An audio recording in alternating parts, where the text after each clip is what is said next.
আগুন, জল আর কারেন্টে ঘটে যাওয়া কোনো অ্যাক্সিডেন্ট না মা বলার সময়টুকুনো দেয় না। হ্যালো সবাইকে, আমি মৌসুমি আমার আরও একটি নতুন ব্লগ নিয়ে তোমাদের সামনে হাজির হয়ে গেলাম। সকাল থেকে দিনটা আজকে আমার এতটাই খারাপ কেটেছে, সময়টা মানে কী যে বলবো।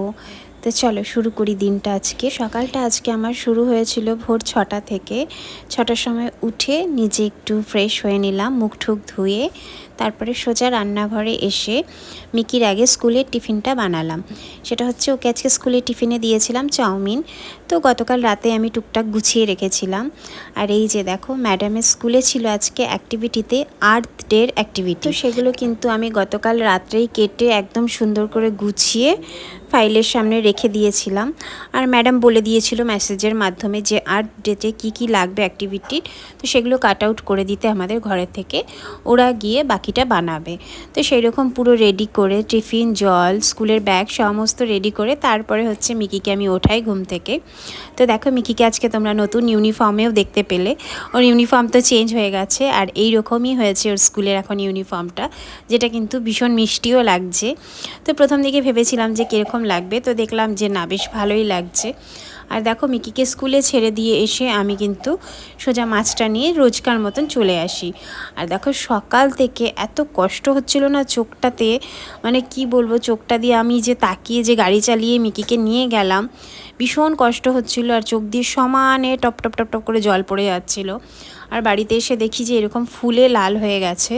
তো সেইটা তো একটা মানে সকালটা শুরুই হয়েছে এরকম একটা দিয়ে। আর তারপরেই দেখো ঘটনাটা, মানে ভাবতেও পারবে না যে আমি কি বাঁচান আজকে বেঁচেছি প্রাণ নিয়ে রান্নাঘরে।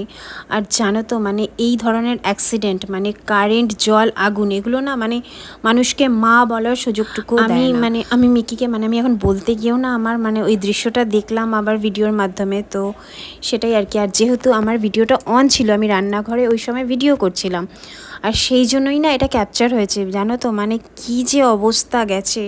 আর তোমাদের দাদাভাই আর গুল্লু মানে মিনি ঘুমোচ্ছিল। আমি সকালবেলা এসেই না, তোমাদের দাদাভাইয়ের সকালবেলা শিফটে ডিউটি আছে বলে খুব তাড়াহুড়ো করে আমি ভাতটা বসিয়ে মাছটা ধুয়ে, ওখানে মাছটা ধোয়াটাই ক্যাপচার করছিলাম, যে মাছটা ধুয়ে তোমাদের সঙ্গে শেয়ার করব যে কী মাছ এনেছি। আর সেই মুহূর্তে এরকম ঘটনা ঘটেছে। মানে এত জোর আগুনটা জ্বলে উঠেছে না, মানে ভাবতে পারবে না। আমার এত ভয় পেয়েছি। আর তারপরের ঘটনাটা দেখো, যাই হোক, তো মানে পরে দেখলাম যে মানে সিলিন্ডারের পাইপটা ফেটে গেছিলো, তো সেটা থেকে আগুন ধরেছে। তো তোমাদের দাদাভাই ঘুম থেকে উঠে দেখো, ওকে বললাম যে রেগুলেটরে পাইপটা, নতুন একটা পাইপ ছিল তো গ্যাসের কানেকশানের ওখান থেকে দিয়ে গেছিলো। তো তোমাদের দাদাভাইকে বললাম ওটা একটু লাগিয়ে দিতে।